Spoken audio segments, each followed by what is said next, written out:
Nous allons maintenant passer à un nouveau sujet, à savoir quels sont les nouveaux défis dans le domaine du digital, innovation et performance des exploitations, grâce à Philippe Janot. Vous avez la parole.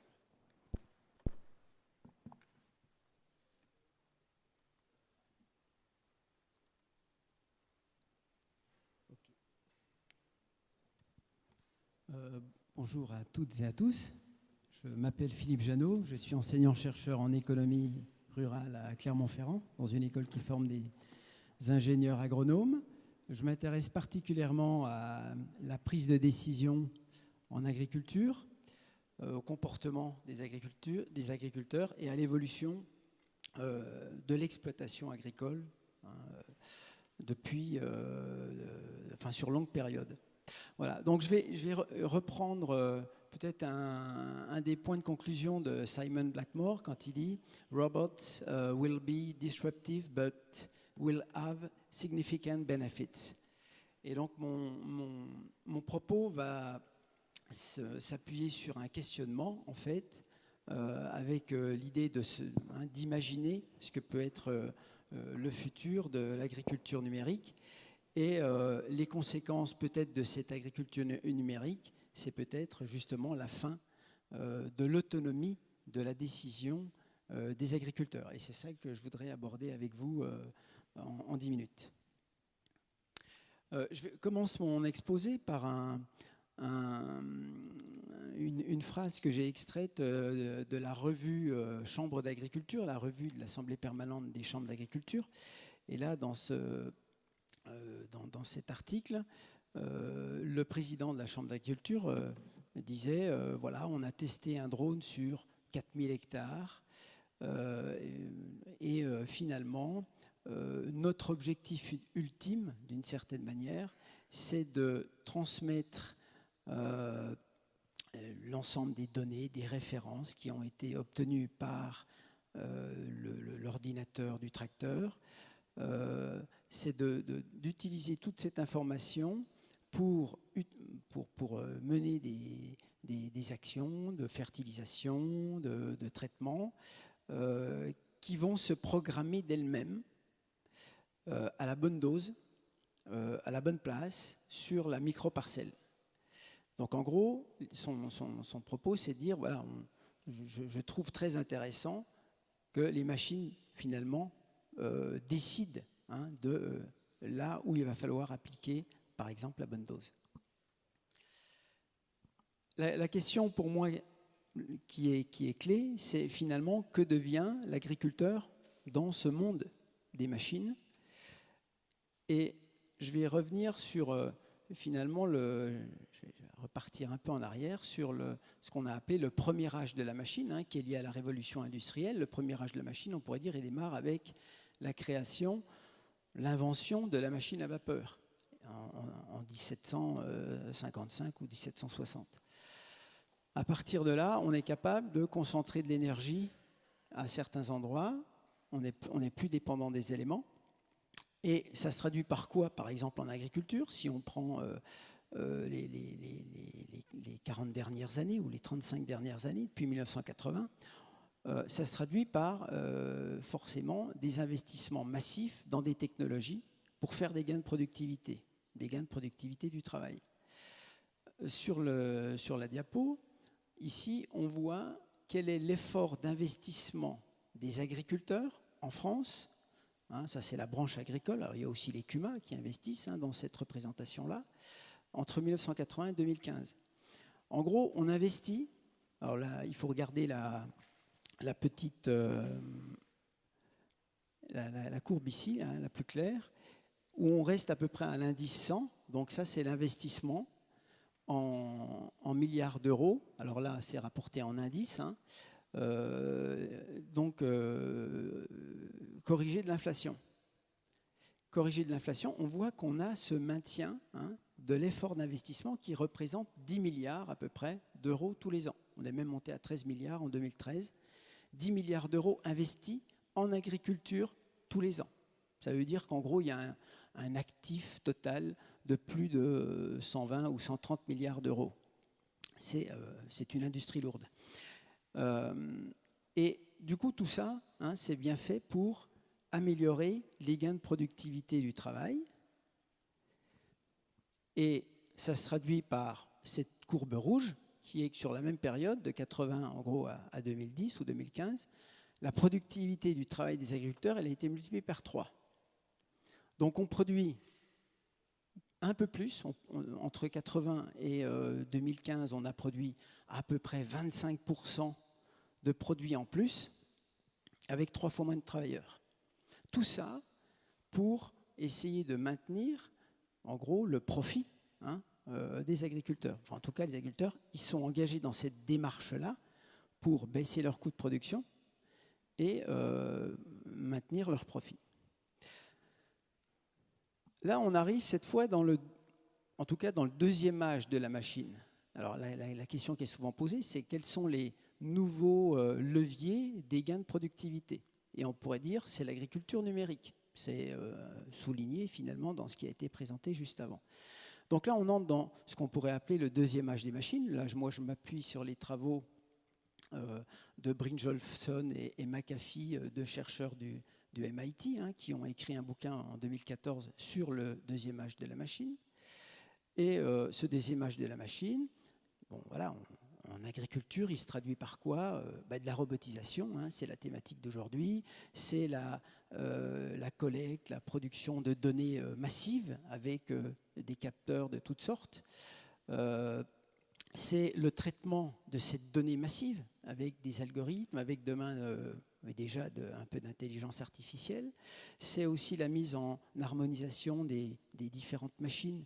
Il faut créer des standards. Bon, il y en a, par exemple Isobus, hein, pour faire communiquer les machines entre elles. Donc, ce deuxième âge de la machine, finalement, moi, il m'intéresse parce qu'il pose des questions, pour moi, 3 questions principales, hein, sur les effets de toutes ces technologies sur la prise de décision, l'organisation de l'agriculture, enfin des structures de production, et sur le conseil, hein, l'appareil de conseil qui gravite autour des agriculteurs. Là, qu'est-ce que je pose comme première question? C'est finalement, est-ce que les nouvelles technologies, elles ne sont pas en train de faire perdre l'autonomie de la décision des agriculteurs? Que devient la prise de décision dans un monde où ce sont des algorithmes qui prennent les décisions d'une certaine manière, hein?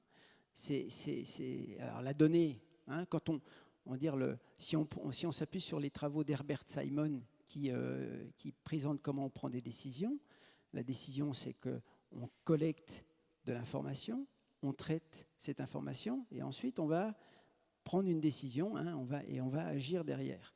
À partir du moment où la collecte là, est déjà faite de plus en plus par des capteurs, que le traitement est fait et sera sans doute fait de plus en plus par l'intelligence artificielle, qu'est-ce qui va rester comme capacité à l'agriculteur à faire un choix, hein? Bien sûr, on peut toujours dire oui, il aura toujours le pouvoir d'appuyer sur la touche Enter, mais c'est une hypothèse en tout cas. Donc, que devient la responsabilité de l'agriculteur dans ce monde-là? Et finalement, est-ce qu'on n'est pas dans un monde où les machines vont prendre de meilleures décisions que l'homme? Ça, c'est la thèse de McAfee et Brynjolfsson. La deuxième question qui est posée, alors il y a peut-être des gens de VT Rover dans la salle, hein, j'ai pris cet exemple-là parce qu'il me semble très intéressant, c'est sur la façon dont peut évoluer le métier, hein, de l'agriculteur et l'organisation des structures de production avec ces innovations technologiques. Ici, vous avez donc une société qui vend finalement aujourd'hui une prestation de service. Vous êtes agriculteur, vous n'achetez plus le robot, vous n'achetez pas les technologies, vous louez, enfin vous achetez un service. Ce service, c'est un service d'entretien de vos parcelles. Alors ça peut être de la tonte, ça peut être de l'épandage de pesticides, etc., etc. La question qui se pose, c'est qui pilote finalement? Est-ce que c'est l'agriculteur qui pilote l'exploitation ou est-ce que c'est l'ingénieur roboticien, voire même on dit maintenant, puisque là, avec cette technologie-là, j'ai un berger avec ses robots, qui lâche ses robots dans les parcelles, qui fait travailler les robots, qui va peut-être s'en aller, qui pilote à distance et qui vient récupérer ces robots, qui va les redéployer ailleurs. Finalement, qui est-ce qui pilote? Est-ce que c'est toujours l'agriculteur? Est-ce que finalement, l'agriculteur, il n'est pas en train de changer de métier en étant simplement un gestionnaire de services? Il n'agit plus, il fait faire par d'autres des tas d'activités. C'est une question qui est posée, hein, ça remet complètement peut-être en cause le métier d'agriculteur. Troisième conséquence, moi qui me semble importante, c'est autour du conseil. Le conseil, en agriculture en France, il y a un appareil de conseil, une technostructure très très développée qui intervient chez des agriculteurs et qui vient apporter des innovations, etc. Que devient le conseil dans un monde où finalement les données sont analysées, sont stockées, sont traitées par les machines? Est-ce qu'on n'est pas en train finalement d'entrer dans un monde où celui qui va avoir finalement va prendre le contrôle de l'exploitation, c'est pas par exemple le secteur de l'agroéquipement qui va proposer des algorithmes, qui va proposer de traiter de la donnée et qui va finalement entrer dans la prise de décision de l'agriculteur? Qu'est-ce que devient, je pose toujours cette question-là aux présidents des établissements d'élevage départementaux dans les chambres d'agriculture, que devient le contrôleur laitier dans un monde où il y a des robots d'alimentation, des robots de traite, des outils qui suivent les vélages, qui suivent les chaleurs des animaux, etc., etc. Un monde où finalement toute la production de la donnée, elle est produite par des machines, elle peut être traitée par des machines. Que devient le conseil dans ce monde-là? Donc est-ce qu'il n'y a pas un risque que finalement, on dit toujours, c'est la grande distribution, elle prend le contrôle des exploitations, elle intègre verticalement les exploitations. Est-ce que là, on n'a pas un autre mouvement qui vient de l'amont et qui serait que c'est l'agroéquipement qui prend le contrôle des exploitations agricoles et que les agriculteurs ne soient plus que, en gros, des acteurs sous contrôle de cette industrie? Donc, en guise de conclusion, c'est finalement qui décide? Est-ce que c'est l'agriculteur qui va continuer à décider sur son exploitation? Est-ce que c'est la machine? Est-ce que c'est le secteur de l'agroéquipement? Pour l'instant, on pourrait dire, bon, il n'y a peut-être pas péril en la demeure, hein, je ne suis pas passéiste, hein, je ne suis pas là pour dire il faut vite arrêter ce mouvement-là, surtout pas. Mais je dis simplement, il y a peut-être un risque de perte d'autonomie de la prise de décision, parce que tout ce qui relève de la mesure, de la collecte de la donnée, tout c'est fait par des capteurs. Tout ce qui relève de l'action, de plus en plus, ça va peut-être être fait par des robots. Il reste peut-être la prise de décision. Il y a un danger à ce que cette prise de décision, elle soit même finalement réalisée par les machines. Donc, tout ça, ça remet en cause finalement le métier d'agriculteur. On va sans doute changer, enfin il a déjà changé le métier évidemment, mais ça va peut-être encore s'amplifier. Ça remet en cause la question de l'éducation, de la formation, ça remet en cause finalement même les valeurs, hein, de ce qu'est le métier. Donc est-ce qu'on va être avec un agriculteur qui va être subordonné à d'autres ou pas? Est-ce qu'il aura de l'autonomie? Est-ce qu'il va être complètement intégré et devenir un travailleur dans une grande chaîne de production? Voilà. Donc, est-ce qu'on est dans le deuxième âge de la machine? Peut-être pas complètement. Les machines n'ont peut-être pas encore pris le contrôle. N'empêche que, moi, il me semble qu'on a besoin, en tout cas, de débattre de ces questions. Et je remercie les organisateurs de m'avoir permis justement de poser cette question. Est-ce qu'on n'a pas intérêt finalement à débattre aussi de cette agriculture numérique et d'avoir un débat critique, hein, pour ne pas se laisser complètement manger par le monstre technologique? Merci.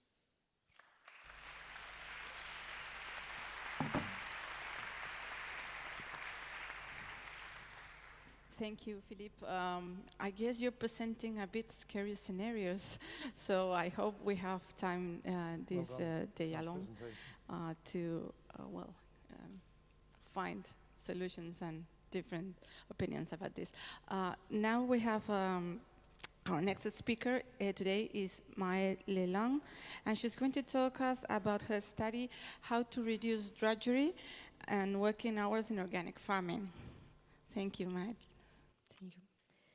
Bonjour, donc Maët Lelang, je suis responsable de la station expérimentale de Bretagne Sud, de la Chambre d'agriculture de Bretagne, qui est spécialisée donc en maraîchage.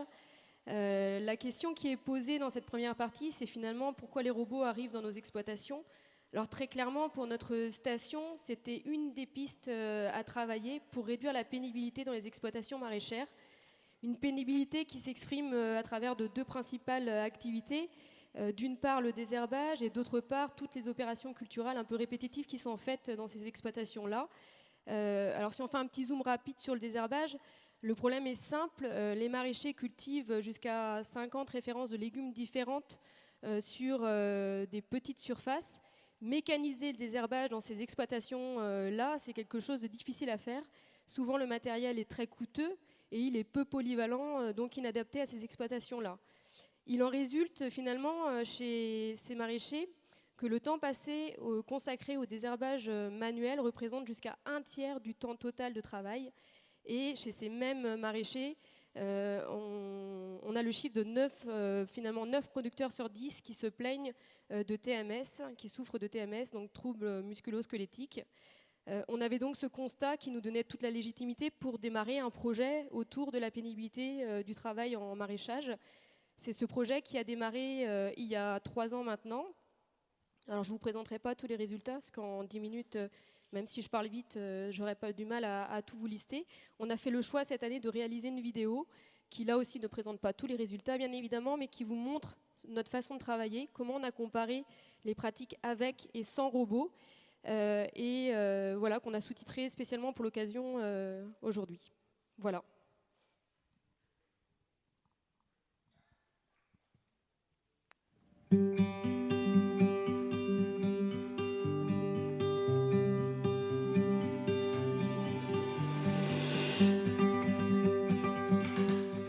Ce projet, finalement, il est né d'une envie forte sur la station de travailler le sujet de la pénibilité dans les exploitations maraîchères et d'une rencontre lors du CIVAL en 2014 où j'ai découvert le robot OZ de chez Nayo Technologies, qui est le premier robot autonome de désherbage des cultures, mais qui, moi, m'a intéressée par sa polyvalence, puisqu'il peut être utilisé à la fois en mode autonome pour le désherbage des cultures, mais aussi en aide à la personne pour tout ce qui est opération culturale. Dans ce projet, on le teste sur ces deux modes-là et on teste aussi d'autres stratégies, notamment des stratégies de désintensification des rotations des cultures, où le concept est simple, on cultive moins à l'échelle de la rotation pour pouvoir laisser du temps aux exploitants pour mettre en place des pratiques telles que le faux semis qui permettent de casser les adventices estivales. Dans ce projet, on doit répondre aux questions, finalement, est-ce rentable d'avoir un robot sur une exploitation et qu'est-ce que ça change dans nos conditions de travail, dans notre quotidien à l'échelle d'une exploitation agricole.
de mal à maîtriser l'enherbement de nos parcelles.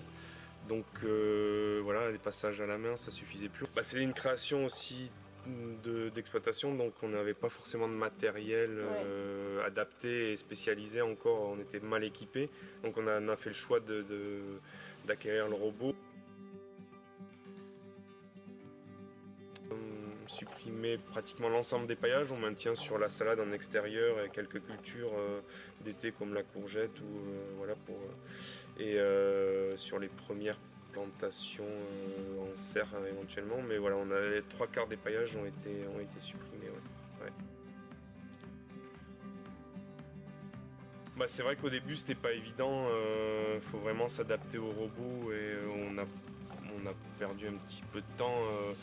C'est pas vraiment de la perte de temps, mais voilà, la prise en main a été pas forcément facile, mais les résultats sont là et sont bien plus efficaces que nous. Et non, on est très satisfaits et ouais. Tu as diminué ton stock aussi d'adventices? Voilà, on a diminué beaucoup. Comme avant, on avait du mal à maîtriser, c'est vrai que ça regrainait encore. Mais là, voilà, on a pratiquement plus de problème. On suit les cultures et on nettoie assez rapidement après les cultures. Et un passage régulier du robot, voilà, ça permet de maîtriser l'ensemble des choses. Ouais.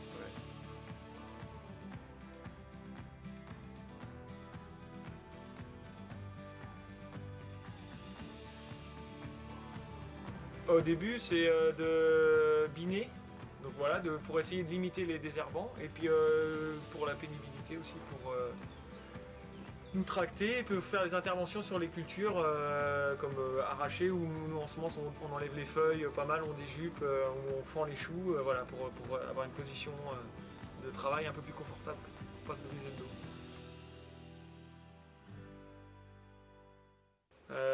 En positif, du coup le soir on finit, on a pas mal au dos, et le lendemain matin pour redémarrer c'est quand même plus facile. Ouais. Après il faut apprendre à travailler avec la machine. C'est comme toutes les machines, quoi. T'es obligé de t'adapter à la machine, c'est pas l'inverse. Donc faut faire avec, adapter les sorties de serre, tout ça, voilà. D'accord. Donc ça c'est un petit peu, voilà, il y a des paramètres à prendre en compte. Au début t'es un peu déçu parce que t'as l'impression que ça va être super, ça va marcher tout seul, mais en fait non, faut apprendre à travailler avec, faire ses outils, même par exemple pour les filets dans les boues, on a des filets d'insectes roux, il faut les lever, donc il faut adapter, voilà, faut s'adapter, quoi. C'est un peu le côté négatif, c'est que il y a quand même du travail à faire pour s'adapter à l'outil, quoi. Ouais. Ok.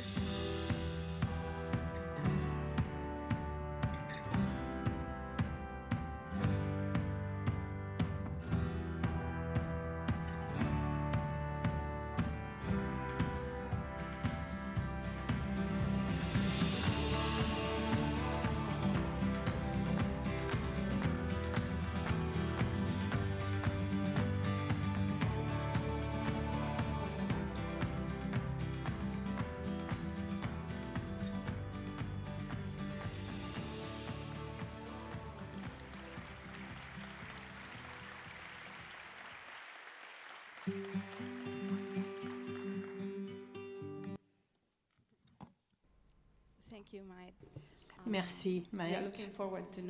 C'est avec grand plaisir que nous verrons les derniers résultats de votre étude et que nous verrons comment les robots peuvent aider les fermes bio à être plus productives. Donc, merci beaucoup.